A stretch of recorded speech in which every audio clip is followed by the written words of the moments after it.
vous voulez investir dans le long terme, il faut investir dans la ressource humaine.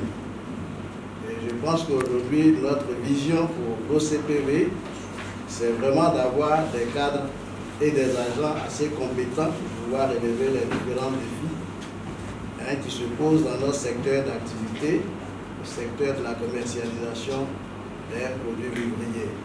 Depuis 2020, nous avons commencé cette série de formations.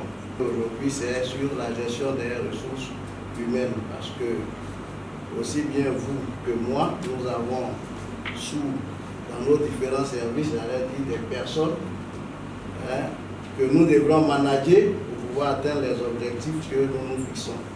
Et pour pouvoir y parvenir, il faudrait que nous ayons des notions dans ce domaine. C'est vraiment le sens de cette formation. Comment savoir et avoir les outils qui vous permettront de manager le personnel dont vous avez la responsabilité pour pouvoir atteindre les objectifs que nous nous sommes fixés. C'est de ça qu'il s'agit. C'est pourquoi je voudrais vous inviter à participer vraiment activement à cette formation. Donc, c'est dans l'espoir que ce partage d'expérience aura lieu que je déclare donc ouverte cette session de formation. Je vous remercie. 3 modules. Le premier module, c'est comprendre le droit du travail en Côte d'Ivoire, une meilleure gestion des ressources humaines. Le deuxième module, c'est connaître le statut général de la fonction publique, c'est-à-dire le droit de la fonction publique.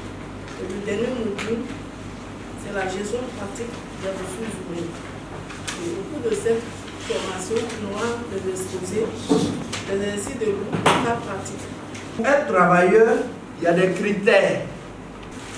Le travailleur, d'abord, il doit fournir une prestation. C'est une personne physique. Un animal ne peut pas être travailleur. Donc, il doit avoir une prestation. C'est-à-dire le travail qu'il fournit. Après cela, il doit avoir une rémunération, c'est-à-dire un salaire. Et dans la troisième phase, il doit avoir un lien de subordination.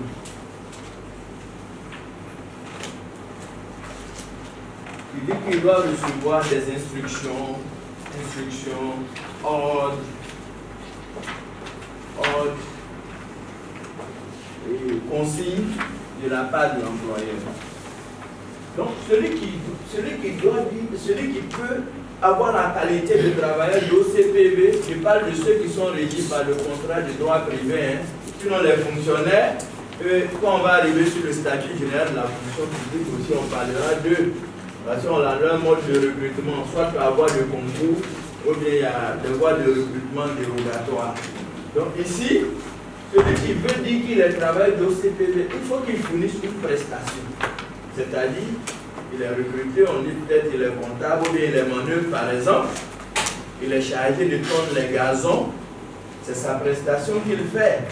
Il est chargé de nettoyer l'entreprise, c'est sa prestation. À la fin du mois, on lui donne un salaire. Ce salaire-là, c'est la rémunération. Il reçoit des instructions et des ordres de son responsable à OCPV. Ça peut ne pas être forcément le DG, mais ça peut être peut-être un chef de service, peut-être qui est chargé des moyens généraux, qui se charge de lui. Chaque matin, il doit être là à 8h ou bien à 7h30.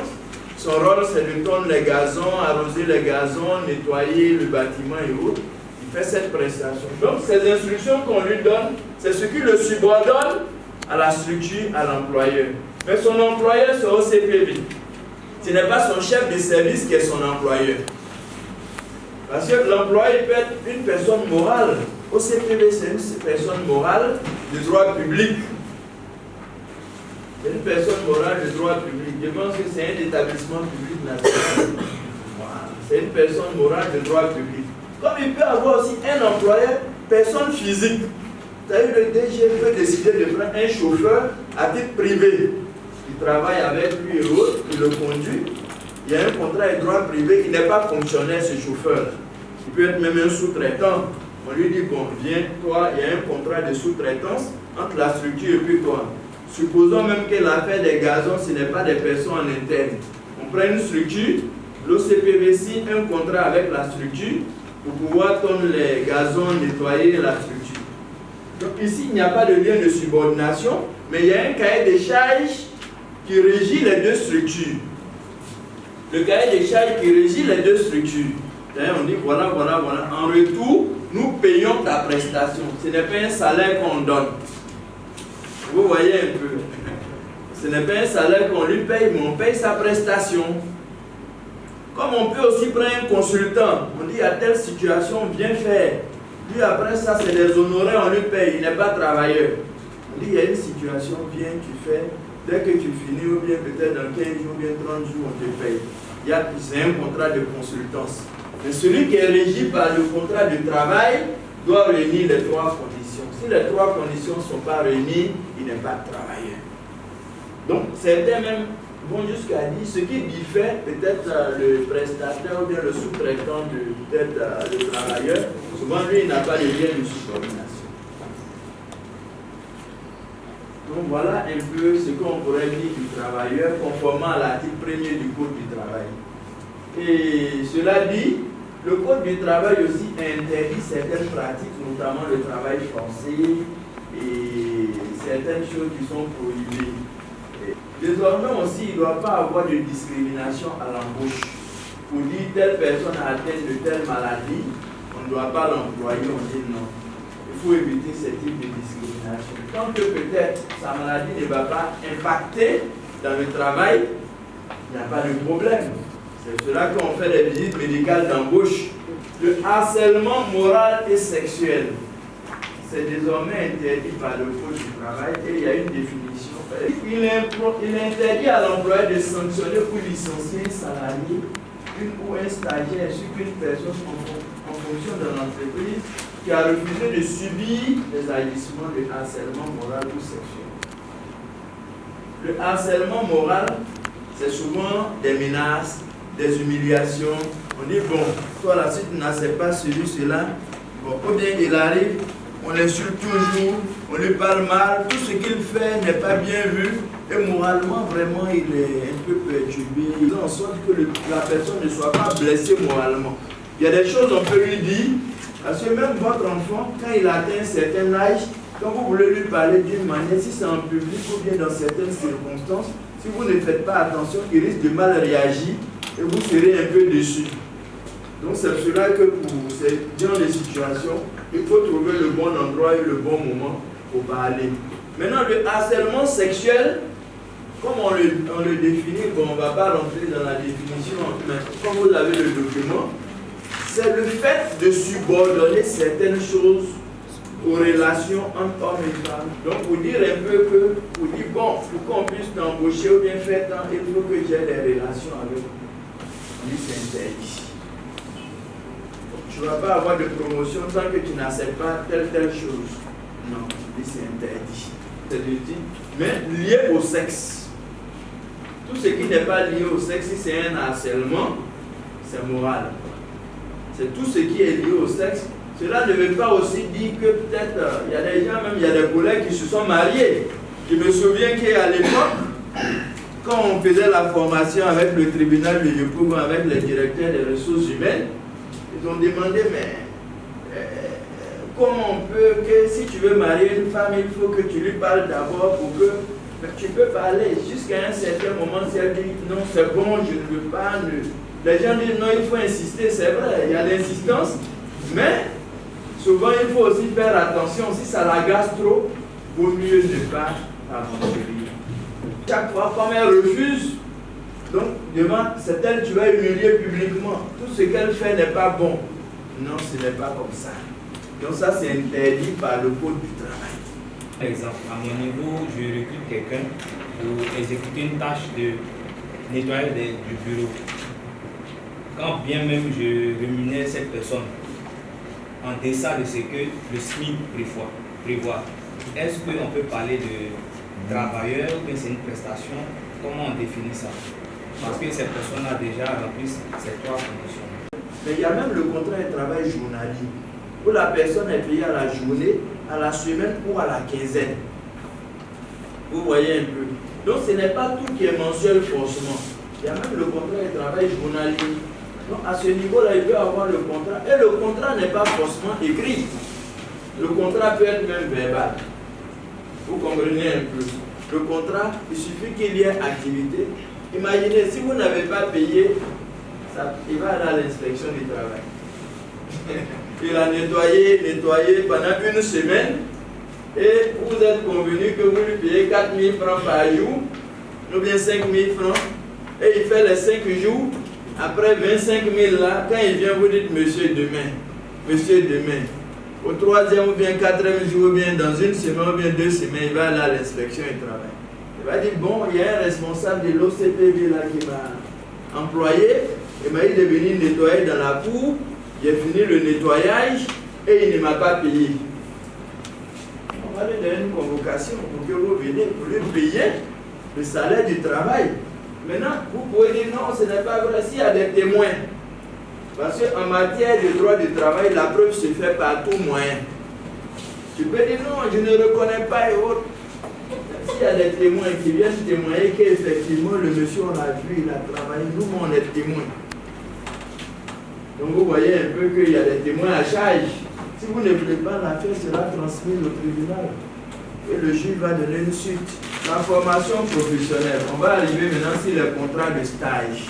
Ça, c'est une innovation du Code du travail.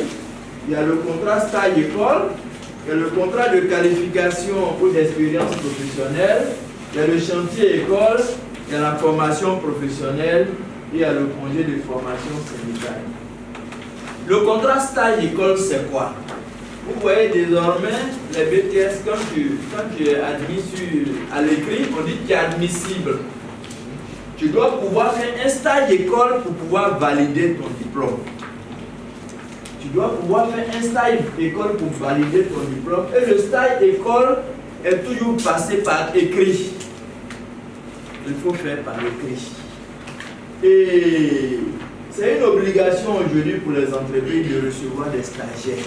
Parce qu'on se dit que ça fait partie de la promotion de l'emploi, de la politique de l'emploi prônée par l'État, par le gouvernement. Il faut leur donner une chance d'intégrer l'entreprise pour apprendre. Parce que tu ne vas pas toujours aller débaucher pour les autres. Il faut aussi former. Ça fait partie de ce que...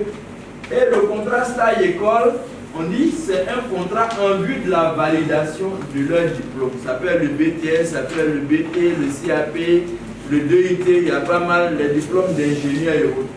Mais le contrat stage-école, on dit par principe, il n'est pas rémunéré. C'est-à-dire que ce n'est pas obligatoirement qu'on doit payer. Mais, si l'entreprise veut, elle peut allouer une indemnité au stagiaire. Le stagiaire, il n'a pas qualité de travailleur, il est stagiaire. Et à la fin du stage, il peut prétendre à aucun droit. Pour dire non, comme mon stage est fini, j'ai fait 3 mois, je m'en vais, donnez-moi mon indemnité de licenciement, il n'est pas travailleur. Ce doit passer par écrit parce que c'est important. Parce que le défaut d'écrit peut transformer le contrat de stage-école en un contrat à durée indéterminée. Voilà pourquoi il est toujours bon, avant même que le stagiaire n'arrive, de préparer déjà le contrat du stage avant qu'il ne commence. On dit le contrat stage-école prend fin sans indemnité ni préavis. Donc le contrat stage-école aussi, il ne peut pas excéder 3 mois. Si après les 3 mois, vous voulez le garder, vous pouvez lui faire un stage de qualification ou d'expérience professionnelle. Le stage de qualification ou d'expérience professionnelle peut aller jusqu'à 12 mois. Là, le stagiaire a eu son diplôme. Et la première phase déjà, on a vu qu'il y a eu beaucoup de questions, notamment sur les questions de contrat de stage. Et les participants voulaient mieux comprendre le contrat de stage, surtout le contrat de stage-école, dont la durée était limitée à 3 mois pour les travailleurs et pour les stagiaires du niveau BTS. Et aussi le stage de qualification ou d'expérience professionnelle peut aller jusqu'à 12 mois. Et le chantier école, qui est aussi important, qui est une innovation, permettre aux élèves des écoles de bâtiments et travaux publics d'avoir des cours théoriques et des cours pratiques. Donc je pense que c'est sur ces premiers aspects. Nous avons essayé de parler aussi de harcèlement au milieu du travail. On avait dit que le harcèlement moral était interdit, c'est-à-dire les humiliations, les comportements qui frustrent le travailleur, c'était interdit. Et aussi le harcèlement sexuel, c'est-à-dire obliger une personne à avoir des relations avec soi, soit pour avoir du travail, soit pour avoir une promotion. Et lorsqu'elle ne veut pas, souvent on tend quand même à l'humilier, ou bien même avoir donc le harcèlement sexuel est interdit pour la dignité de la femme. Okay. Donc l'intérêt même de cette formation réside dans le fait que la plupart des personnes qui sont en formation ici, c'est des responsables, et ces responsables ont sous leur tutelle des travailleurs, mais ils ont aussi des fonctionnaires. Donc pour pouvoir mieux les gérer, il faut connaître les textes qui régissent la gestion des hommes, c'est-à-dire le code du travail et le statut général de la fonction publique, de sorte que lorsqu'il y a une situation, si la personne est travailleur, on applique le code du travail, si la personne est fonctionnaire, on applique le statut général de la fonction publique. Cela est important parce que la gestion des hommes doit être encadrée par les textes. Au-delà même des outils de gestion des ressources humaines, il faut connaître les textes. En plus de la connaissance des textes, maintenant, c'est des outils que nous allons leur permettre de connaître, d'apprendre. Il y a des outils qu'ils savent déjà que nous allons permettre l'amélioration de la compréhension de ces outils. C'est très important, surtout en matière de calcul de certains taux, comme le taux de turnover, le taux d'absentéisme, comme on le dit. Il y a beaucoup dans le pilotage social, nous verrons ces genres de choses.